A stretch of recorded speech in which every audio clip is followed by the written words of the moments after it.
always such a treat to share some thoughts about flute things, right? And so today I was preparing a class on articulation. So that's one of the aspects that I'm going to be concentrating on.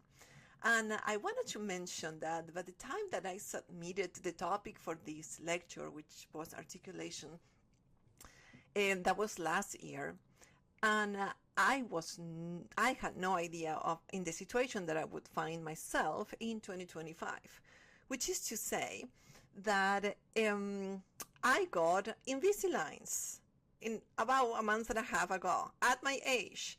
So if you are a student and you have your braces or you have your Invisaligns, I am joining you. And as you may suspect, that really has a little bit of an impact on articulation. So for this class, I took them off so that I can be a little bit more myself. But I have been spending some time on trying to figure it out a new way to articulate. And for those of you teaching students who have braces, what happens really is that we have to develop other muscles more forward in order to shape now the embouchure against the obstruction that the braces are doing. So I just wanted to say that kind of disclaimer about this topic. So I have a handout that I would like to share with you. I'm going to share my screen, and then we're going to be talking a little bit about articulation, what articulation is, and how do we manage it. So articulation is a very important element in our music making because it allows us to make distinctions on our phrase, on the character of the music that we are playing. And as flute players, we utilize a variety of articulations, so many different. So we're going to be talking about what are the endless possibilities of articulation this evening. But before we do so, I wanted to ask you, in particular, what do you consider is the major challenge that you find or that we as flutists find in terms of articulation? So you can put it on the chat. So, staccato with a clear tone. Explaining tonguing to very young students. Okay, so I hope I can provide some ideas for that.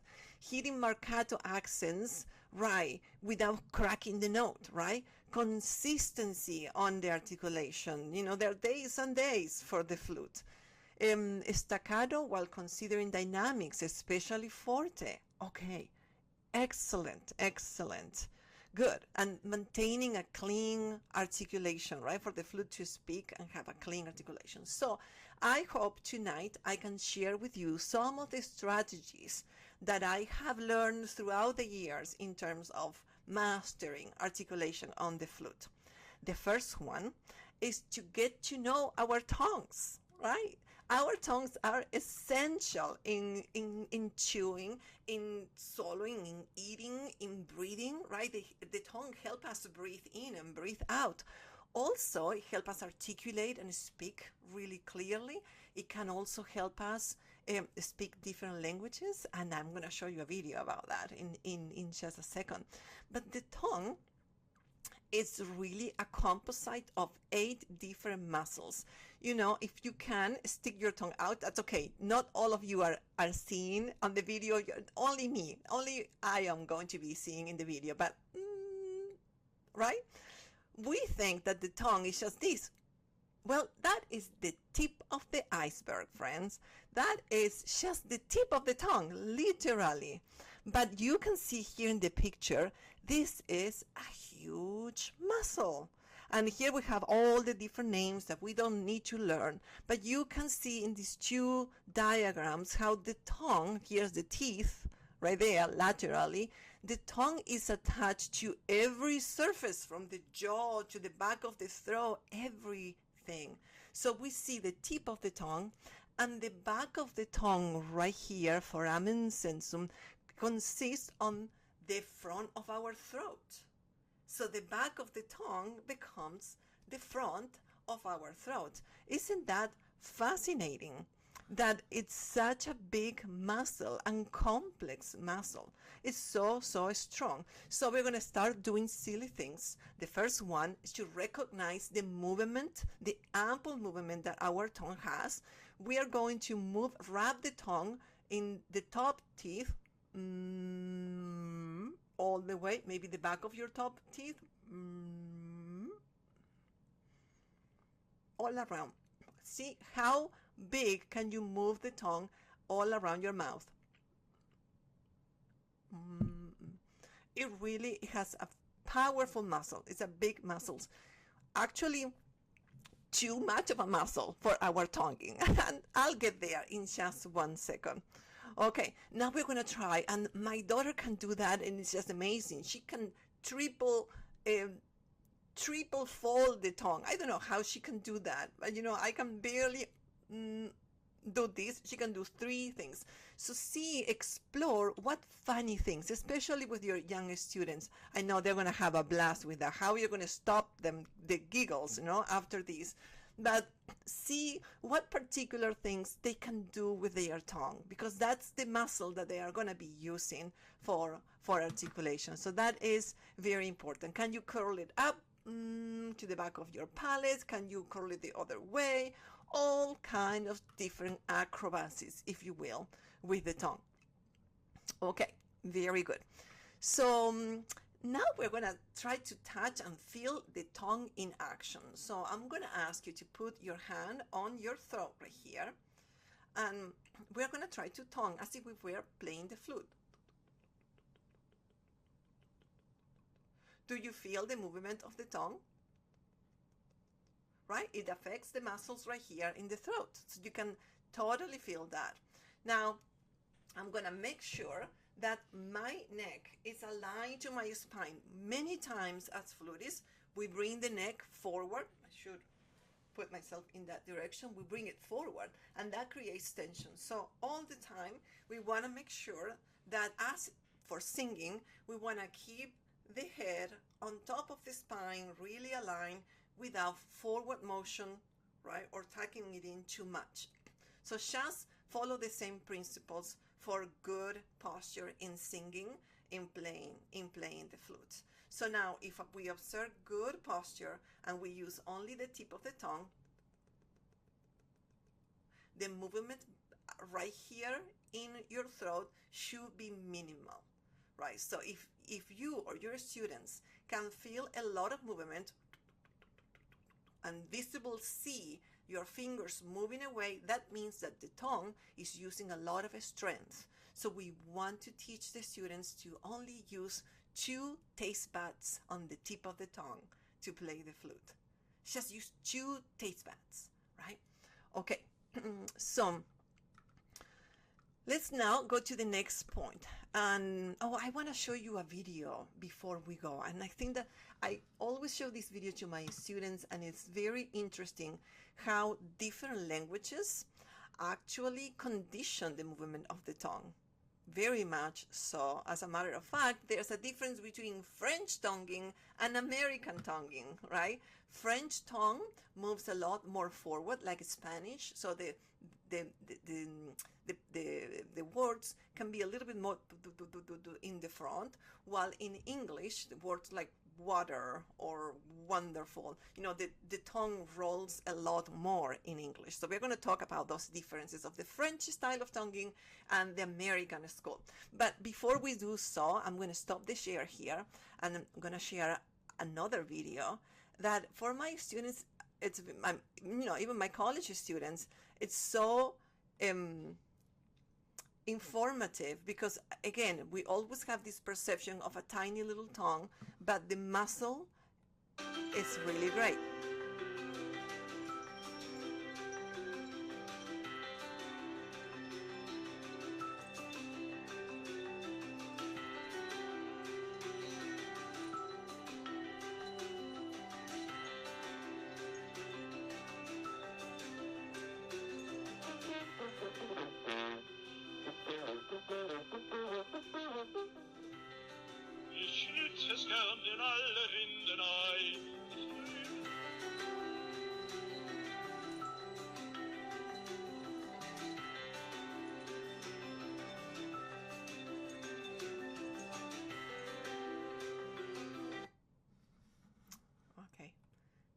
I thought that it's always very enlightening to see the tongue in action right there.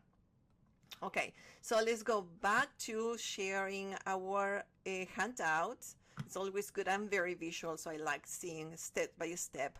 So the next strategy is being very aware of what the tongue is. So now that we have a good picture of the tongue in our brains, and what is the placement of the tongue? Very often, I have students and band directors ask me, where should we tongue? Where, should the placement of the tongue be? And that is a wonderful question with not a one unilateral or one single answer. There are many answers for that depending on the kind of articulation we want to create, right? But to the point, we want to be very aware of the counter, the shape, the tension that we hold on the tongue, and the placement of the tongue. So imagine these are your teeth right here. Let me put it that way. So these are your teeth, and this is your gums, right? So usually when a beginner starts playing, they're going to tongue behind the teeth, sometimes even a little bit higher between the teeth and the gums. And that is what standard in textbooks. We tongue behind the teeth.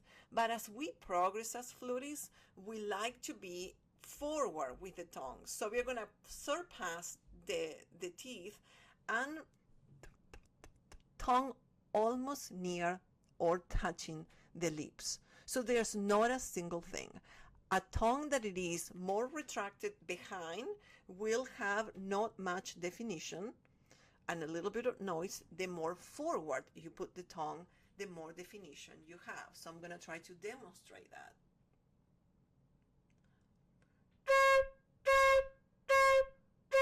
That is with a tongue almost touching my palate. I'm going to descend the tongue and go a little bit behind my teeth. You see, it's a little bit more defined. Now I'm going to go forward.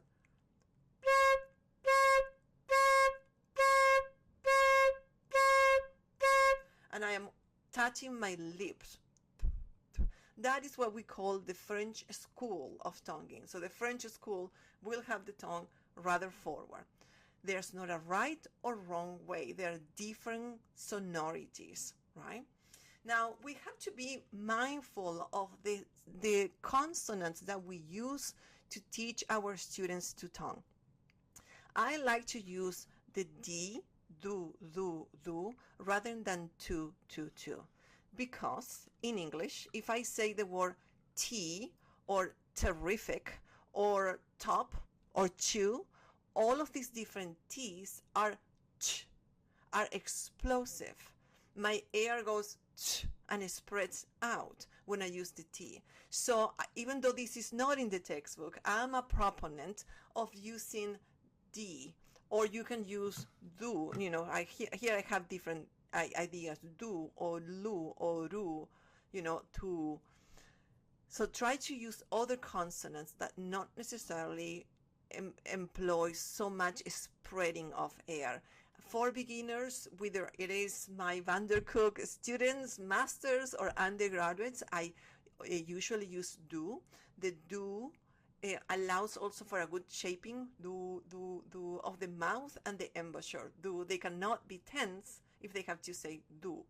Everything is forwards. If we say T, do. So that also allows for the embouchure to move forward. Do. This is also for band directors specifically. Some students will have a lot of trouble at first creating the embouchure, and so I use a poo tonguing, not really a tonguing, but in order to shape and to activate these tiny muscles around the embouchure.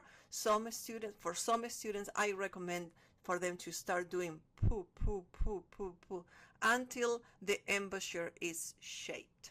But that's probably for another lecture, or later on we can have questions about that. Double tonguing should be considered as a reflex. So double tonguing is when the tongue has two strikes, one forward, do, go, do, go, do, go, do, go, do, go, do, go, do, go, do, go, do. And it should be fast and practice rather fast. So for instance,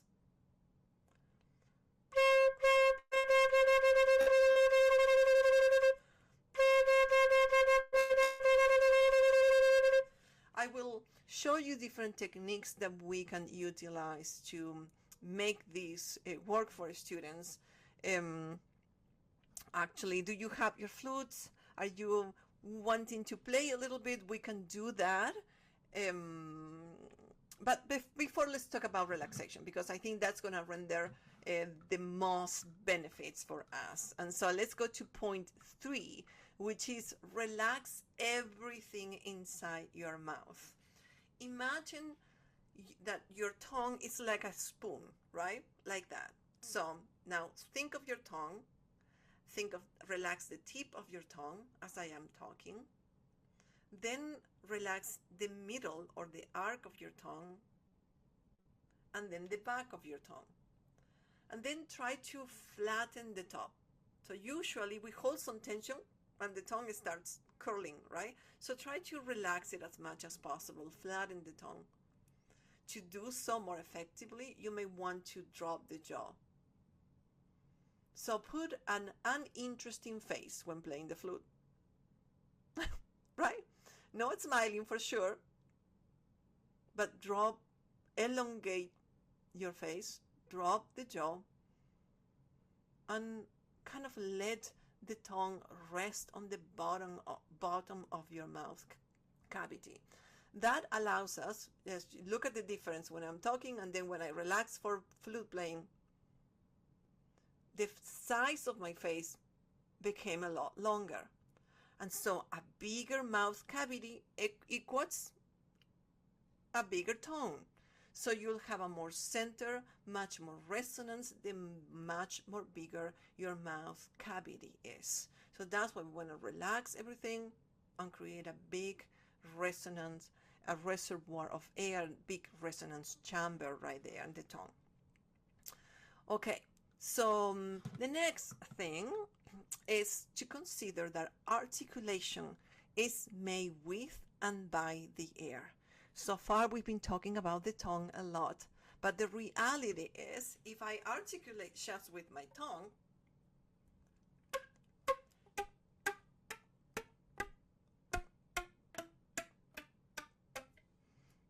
you don't hear a sound, just a little pop, right? Popcorn pop. But in order for us to have a good articulation, we have to work with the air. That's what produces the sound ultimately. So we're going to do a number of things. So we're going to try this with single tonguing.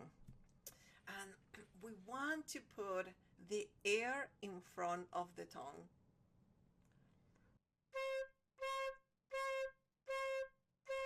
If I have the tongue in front of the air,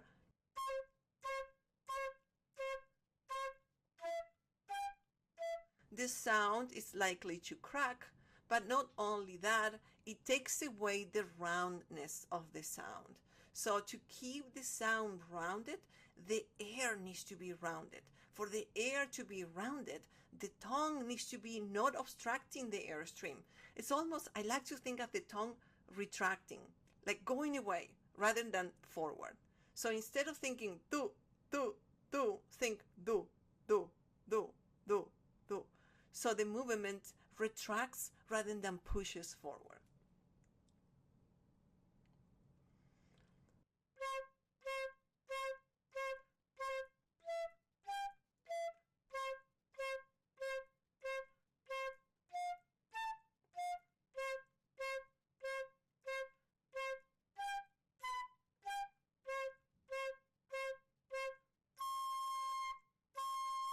Good. And it is be natural, guys.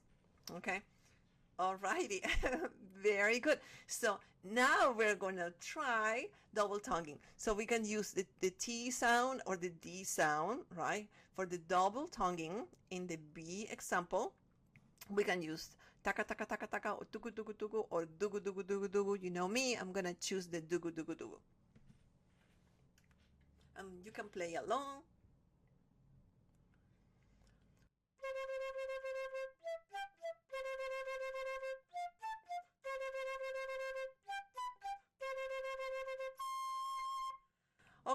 So you may have questions how to do a double tonguing. The consistency of the air will be the most important. So practice a long and fat C,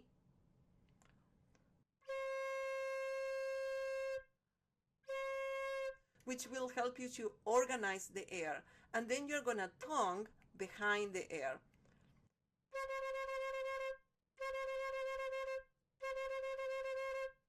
If I tongue in front of the air, so behind the air is,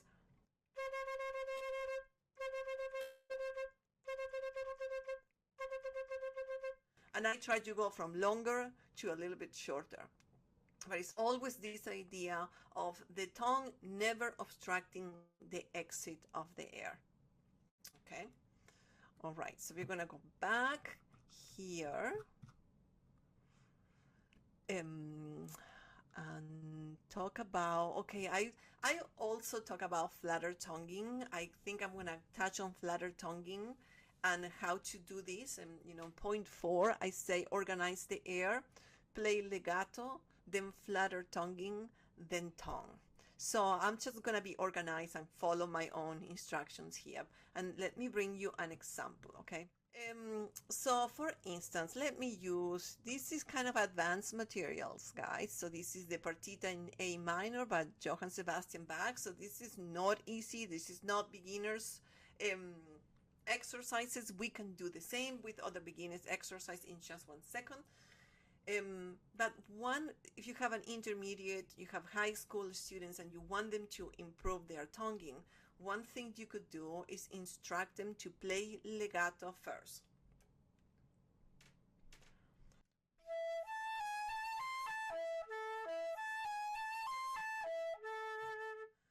Once the air is there, they can even do flatter tonguing. I can explain how to do that in a second.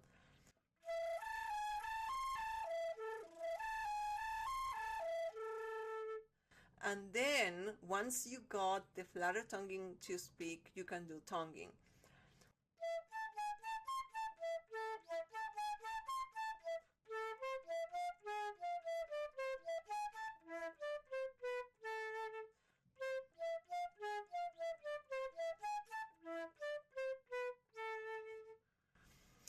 Good. So that's one way of organizing the air.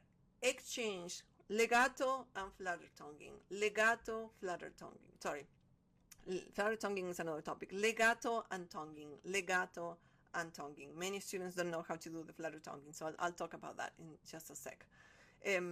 But the legato and tonguing can provide your students the effort that is needed to sustain the air stream. So we want the air stream to be sustained throughout, and then ride the air stream with the tongue. So the tongue is going to be punctuating the air stream, but not stopping it. If I do not have a good understanding of my air, then I'm going to play one note after the other one as a popcorn popping.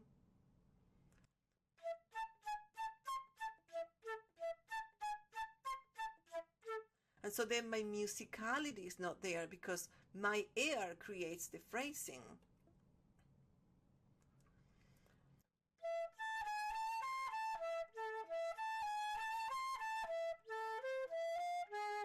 If I don't have an understanding of what is that I want to do with the air, so then the music goes away. So that's what very important to teach tonguing with the air. Okay, so let's go back here. I mentioned flatter tonguing. I wanted to talk about different things, different types of tonguing, and I just mentioned flatter tonguing. So there are 2 ways of doing flatter tonguing. It's a wonderful resource and it's tongue related, so why not, right? And there's 2 ways. One is rolling the tongue or the R's. That's one way. The other one is flattering or moving the uvula, similar to gargling, or a cat purring. Much more subtle, and honestly for me much more effective. I usually use number 2, the flattering on the back of my throat,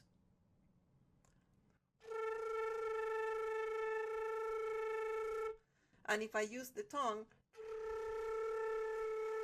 it's a little bit more spread it, but that's because I'm not used to it. I used to have it really well with the tongue. So the trick about flutter tonguing is that if you are not supporting and engaging your core, flutter tonguing will not happen. So many students say, I cannot flutter tongue, and they come convinced. I cannot roll my R, I cannot flutter tongue. And to be honest, everyone can flutter tongue. It's just a matter of engaging the core to be able to do that. If the student has trouble finding a way for the tongue, so have them do lip trills. If they can visibly do a lip trill, they will recognize that that is the engagement that you have to have. Try to do a lip trill without doing engagement in the core. You have to engage the core. So the same is for flutter tonguing. A wonderful technique to include even early in their playing. I mean, second, third year of their playing. Okay, so let's go back to the points here. I hope I don't make you dizzy here.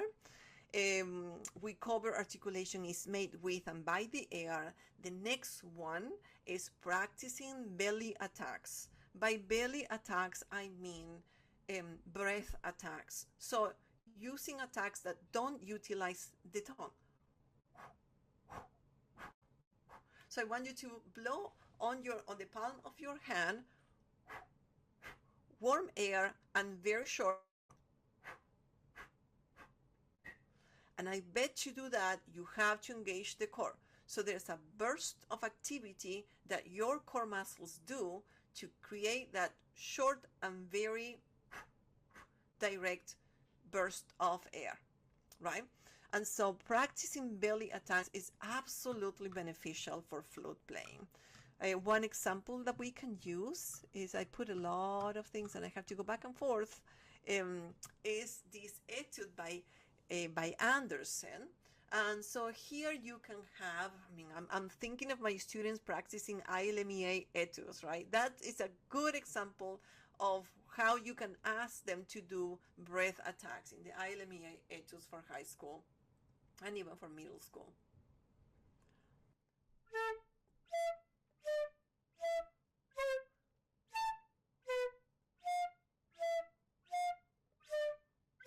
Yes, and we sound a little bit like a beginner when we do this because we don't have the aid of the tongue.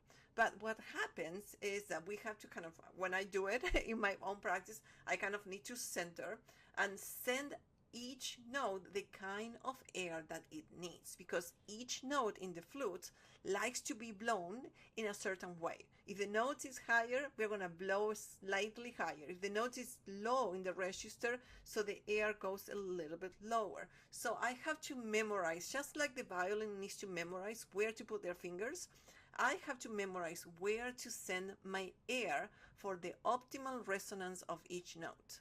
And so when I take the tongue away, then I'm practicing the kind of air that each one of my notes likes the best.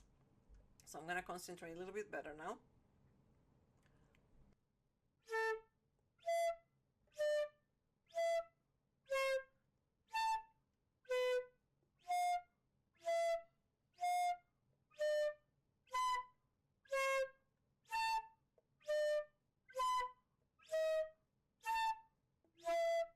And getting each note to speak without the tongue and with the right air precision of the air, it's also going to benefit the ear tonguing, because then you add the tongue and it sounds all much better. The student has learned how to use the air and most importantly has supported the air with the core, and that also renders a good articulation. Okay, let's go back to our point number 6. Right, number 6. I think I mentioned this before. Always put the air before the tongue and retrieve the air. So I think that we cover that one. Think of the tongue moving away to produce the articulation, not the tongue moving forward. The tongue moves away to let the air into the flute, right? Or into the room. To get the air out, the tongue moves away. Okay, the other thing is to practice articulation daily, right? We can talk a lot and we can say a lot about the tongue, but including articulation exercises in the daily warm-ups that students have could, do a lot of things. So you can include some exercises, and some of this idea: move the air forward, retrieve your tongue, try to bounce your tongue, use only the very, very tip of your tongue, increase the airstream, use those core muscles. All of those are instructions that you can share every morning with your band, and help them then create a more healthy and more clean articulation. There are different types of tonguing that we can use. We talk a little bit about single tonguing, double tonguing, triple tonguing is more of the same. So in triple tonguing, and I should have written right there, we say dugudu or tukutu, tukutu, tukutu, tukutu, tukutu, tukutu, tukutu. So it's just three. Or you can say tukutuku, tukutuku, tukutuku with an accent on the tu and then on the ku later on. I can write it down if I can figure it out a way to do that once I finish. Now, what are, okay, so then we have ladder tonguing that we covered. Then we have tongue stops. Not many pieces in the band repertoire will employ that, but a tongue stop is a tongue ram or tongue stop.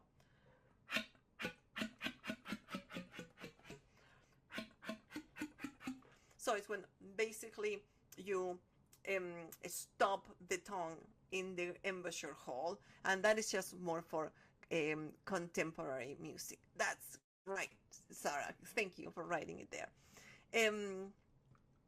Breath attacks we talk about, and I feel like there are other pieces. I don't know if that's part of the band repertoire yet, but there's a lot of beatboxing with flutes. So you can do. So those kind of articulations, if you do it very often, you get dizzy, just like you did at the beginning of your flute training. Okay, so what are some of the most common problems that I see with the students when doing articulation? The number one is lack of airspeed, so that the airspeed is not fast enough. So here is going to be a note, right?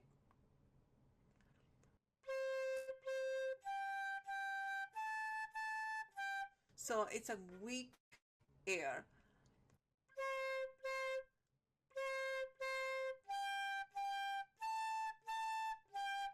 That provides a little bit more support. So it's always going back to engaging the core, engage the core, support. It's all. Oh, I also tell my students, when you tongue here, you need to tongue on your belly, right? So it's both places. You tongue your belly, move your belly and your tongue at the same time in order to give that little punch to the airstream.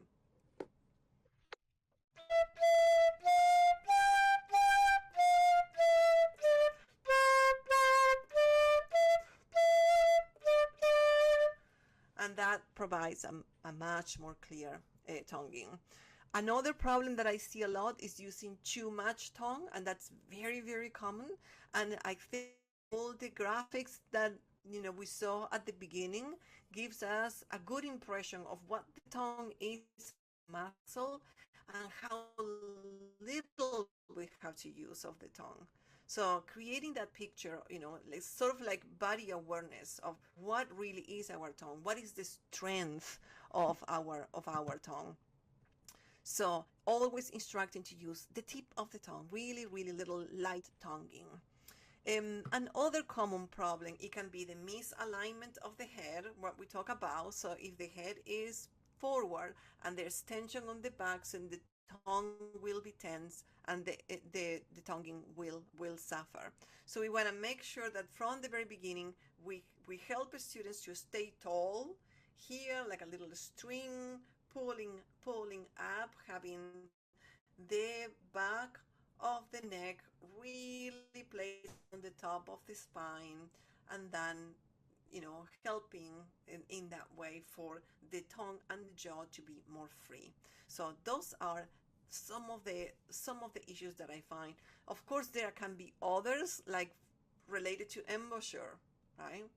So if the embouchure is not set up in a way that it is healthy, so then that can bring some correlated problems with articulation.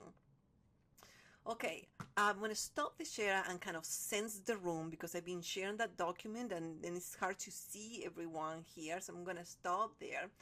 In the handout, you are going to have a lot of different exercises, more than exercises, exercises, because one of the points was to practice every day a little bit of articulation.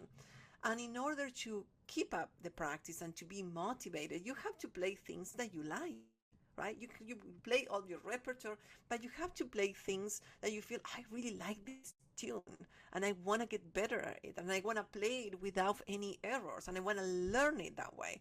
So I put in that package a number of tunes that I think you may enjoy, like Sardas by Vittorio Monti, the Allegro from Sonata in C major, and things of that sort that they provide engaging excerpts for articulation. And so you can practice them over and over again because they are very beautiful.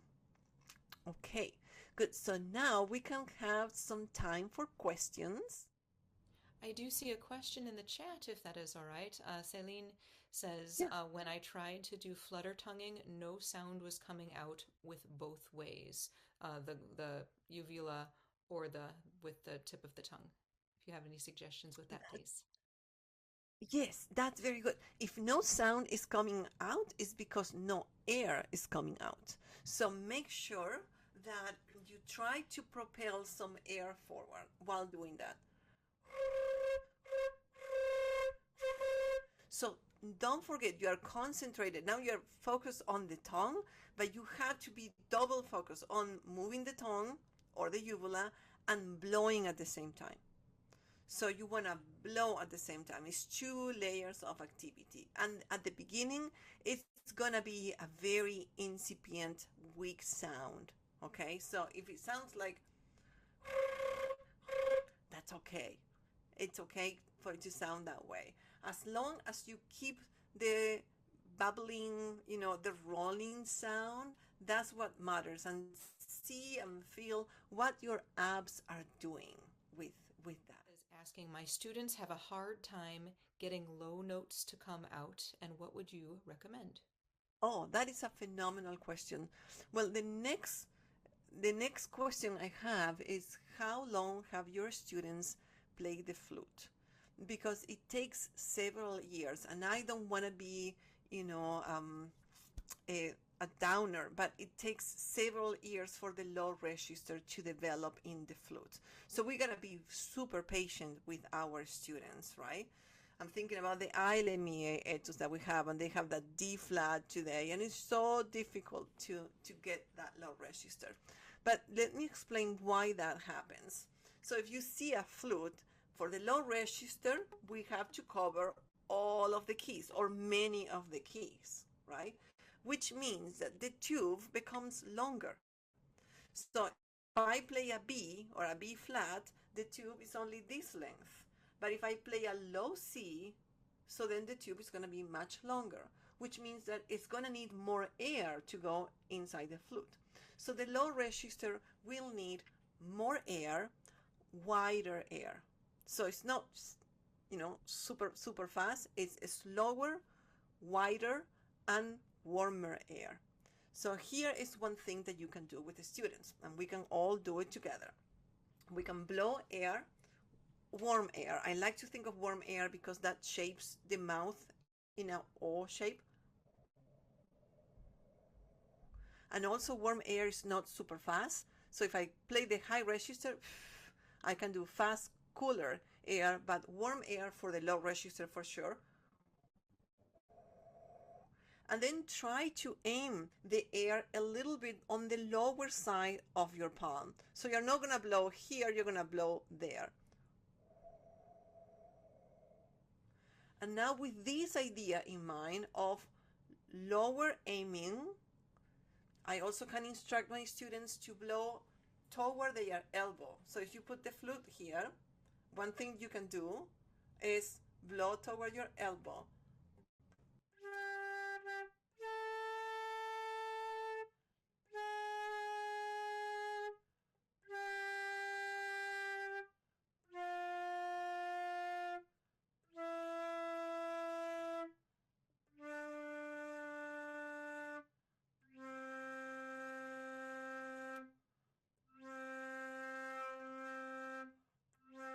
So you have to instruct them to get more relaxed. And one of the things that we always do to get the low registers to tense up and to make more effort. And that goes contrary to what we actually have to do. The deeper we get, the lower we get into the register, the more we have to relax for the flute to speak. And it's not something that happens overnight. It takes time. How do we work that? Long tones, right? The same long tones that you do. I'm getting used to that low register. I'm being super patient. That at the beginning is sort of like a ghost sound. That's okay, as long as there's no tension, because when they get to tense, so then it's very difficult to break that habit. How do you ease tension when double tonguing? My single tonguing is pretty relaxed, but my double tonguing gets so heavy. That might be actually because of the position of the head. So if the double tonguing is heavy, make sure that you are not for placing your head so that your head is aligned to your spine. So make sure that your chin is not going upward neither. So tuck it in a little bit. And then think about utilizing the tongue very, very lightly. There's another aspect of that, is that the tongue, it's a muscle, and like a muscle, any muscle will get tired. So tongue fatigue is a real thing. That's why daily practice is important. If I don't do double tonguing exercises for a month, then when I come back, my tongue is sluggish, and then I feel like it's not very clear, and it's also kind of, I feel fatigue, not pain, but I feel that it is fatigue. One thing that I discover to my amusement is, now that I have the Invisaligns and that I play with Invisaligns most of the time, so then when I play without them, my tongue can move so much faster. It's like, because it's just, working out with against the Invisaligns. So I hope to reap the benefit of it. It's most beneficial to introduce double tonguing or triple tonguing after working on single. Yes, definitely. You don't want to introduce double tonguing before the students have a real clear understanding of single tonguing. You may have students that do this. There are many students that at the beginning did not get the one-on-one information, so they do tonguing with their throats. So they're that's how they tongue. They stop the tongue here. Imagine the amount of tension that they get in that sound, right?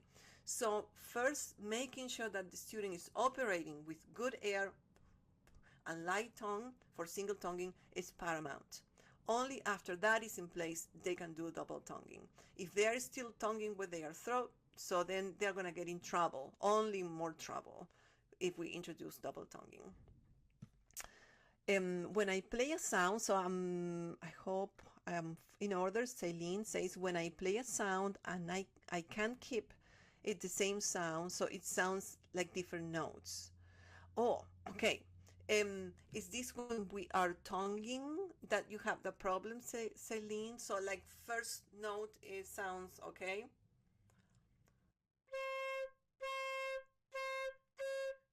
But then it goes away. Right. So that is a very good example, Celine. Very good example. So as we use more air, and that may happen when you are not breathing. So at the beginning of your air, you have a very clear tone, but as your phrase continues and you are running out of air, your body gets more tense. So, right? So the more air we use, we are depleting our air, the more tension we get because we are at the end of the phrase, right? And so that affects your tonguing. So for good tonguing, you have to make sure that you breathe often and replenish your air, because tonguing is made with air. So you want to make sure that you breathe often, and that is going to ensure that your articulation is going to gain more consistency. Okay, so let me go to Emily. When I roll my tongue and then I blow air, the tonguing stops. Any suggestions? Yes, keep trying. Like flatter tonguing, like circular breathing, like walking, right? Like learning to walk, it takes several tries. You don't learn to walk as a baby in a week. You have to try and you fall and you try again and you insist and you insist. So I would say every morning when you are in bed, roll your R once or twice. You are, just having fun. Don't be attached to obtaining that, just or say words that use a lot of R's, learn a different language or something that are a couple of words. Just have fun with that and keep trying, because the brain needs to get used to that new function, new movement of your tongue and how to relate it to the flute. I also have students, and I'm gonna keep in order here, but I have students that really have sort of like a trauma with the flutter tonguing, right? And they are convinced they cannot do it. So sometimes I have to put the flute in their chin and make them do flutter tonguing without blowing into the flute. But I can feel that they are spreading air. And then little by little, I raise the flute until they don't realize and they can make a sound. So you gotta meet everyone where they are. So if they learn they cannot flutter tongue, so then we have to relearn that we can do that sound. And then little by little, introduce the flute back to us. How do you reach higher notes without squeaking? Oh, that's a great question. So the answer is breath support. You have to ignite the core all the time. Doing the breath attacks that we talk about, starting notes with just a ha, just the breath.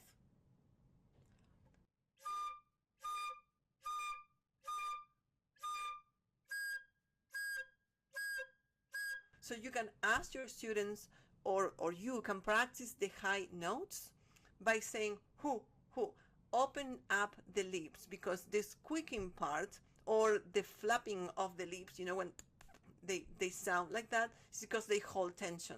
So if you tell yourself to open your lips in the upper register,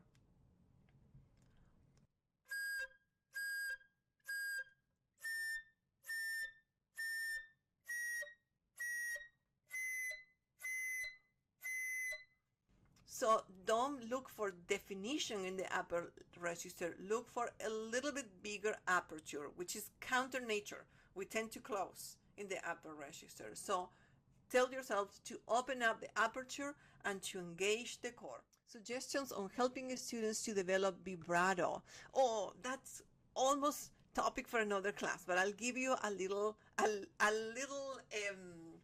hint here. So we talk about breath attacks and attacking with the belly, right? Ho, ho, ho. So I have this exercise that I call the Santa's warm up. Ho, ho, ho, ho, ho, ho, ho, ho. Doesn't sound very Christmassy right now. Ho, ho, ho, ho, ho, ho. So when you say ho, ho, ho, and you put your hand on your belly, ho, ho, ho, if you're a real Santa, so then the belly will move, right? So we want to teach the students to start the vibrato right there. I know that the vibrato is not going to be produced by the belly, but if we can have the right support that they need, so then it's going to be easier for them. So on a B flat,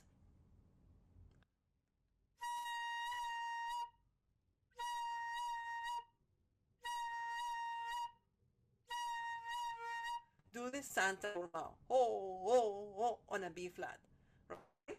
And then we're going to do eighth notes.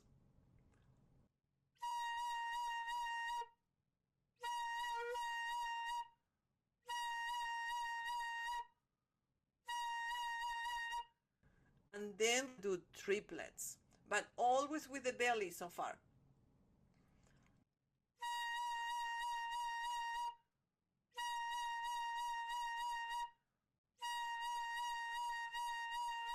And triples are kind of hard to do, right? Already, your belly is getting tired. Now we're going to do 16 notes.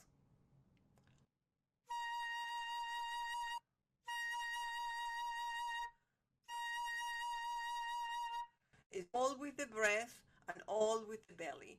Once the student can do the 16 notes, so then you can say, well, now you can get a little bit faster with the 16 notes, and you can smooth the corners of the vibrato. So it's not going to be so obvious.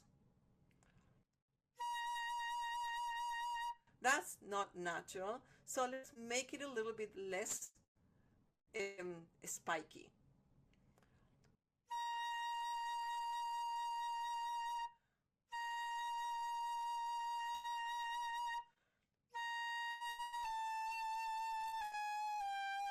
And there you got your vibrato.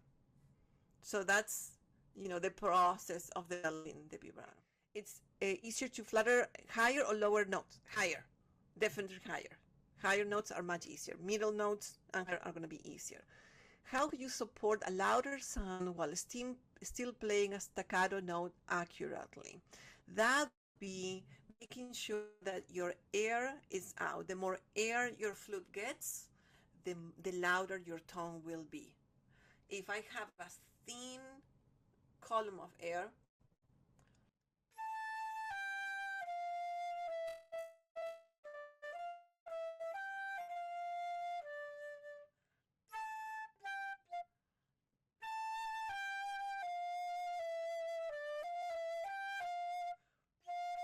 so you need a wider air stream, and just making sure that you feed your flute with air. The flute likes air, so you have to feed it air, and that's going to make a louder sound. One of my students has a hard time playing in tune. She's mostly flat. What should I do? Okay, if the student, most commonly, right, Amita, students are sharp.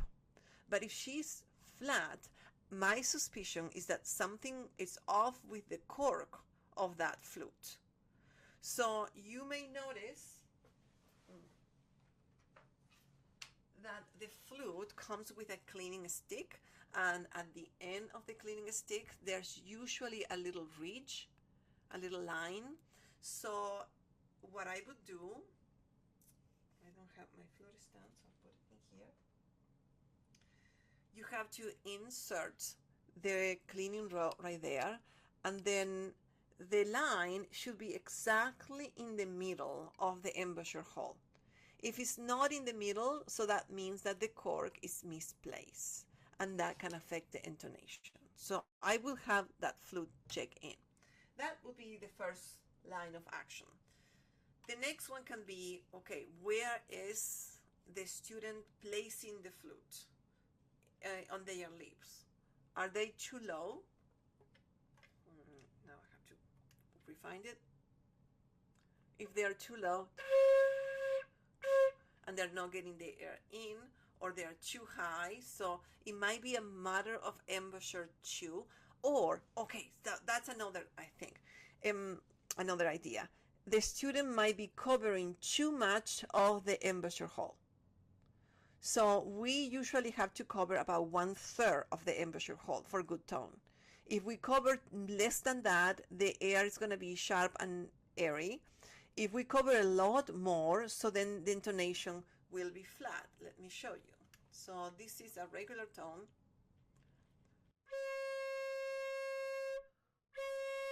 But if you cannot see the embouchure hole, it'll be flat. I'll get a little bit more intimate here and show you. So you can see the embouchure hole. If you see too much, it's going to be sharp and airy. If you see too little, it's going to be flat. So that might be another factor for your student. Is there a way to tune without a cleaning rod? The cleaning rod is not for tuning. The cleaning rod is just to check the cork placement, the cork inside, right? But you tune with your tuner, and then you tune adjusting the head point. My cleaning clothes don't fit in my flute, what brand should I use? Okay, nothing fancy. So I would stay away from, it can be any cloth that you have. I actually, what I like the most is a bandana, and then I cut it in half to create this triangle. And I like the bandana because it's like the kind of fabric that it absorbs a lot, but I would stay away from a t-shirt cotton. That not because it has a lot of lint, so you want to find something that doesn't have a lot of lint. So this is good. Something more silky is good.